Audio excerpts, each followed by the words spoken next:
Saudi আরব দা সান্ডা মাল ধরে লাইছি, আজকেও মাল ধরে লাইছি।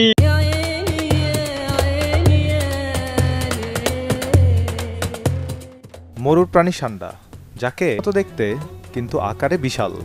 প্রাণীটির নাম মনিটর লিজার্ড। বাংলাদেশে অনেকে একে চেনেন সান্ডা নামে। মরুর এই প্রাণী এখন ভিডিও, রম্য কথা, হাস্যরসাত্মক পোস্ট ও মিমের বিষয়বস্তু।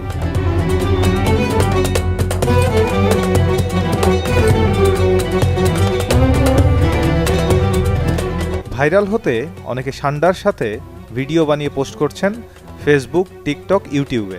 অনেকে আবার সান্ডা খুঁজতে দৌড়ে বেড়াচ্ছেন মরুর বালিতে।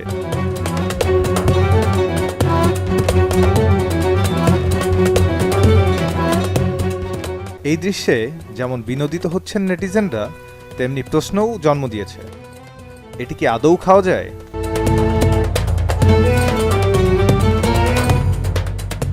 মূলত মধ্যপ্রাচ্যের দেশগুলো, বিশেষ করে সৌদি আরব, ওমান, কুয়েত ও সংযুক্ত আরব আমিরাত অঞ্চলে সান্ডা বা ধাব একটি ঐতিহ্যবাহী খাদ্য।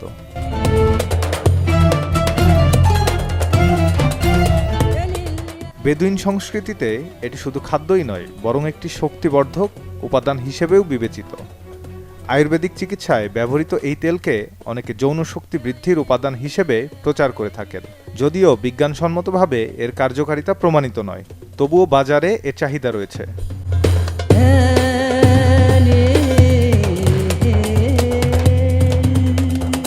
মরুর কঠিন পরিবেশে বেঁচে থাকা আরবদের জন্য এটি দীর্ঘদিন ধরে একটি উপাদেয় প্রোটিনের উৎস।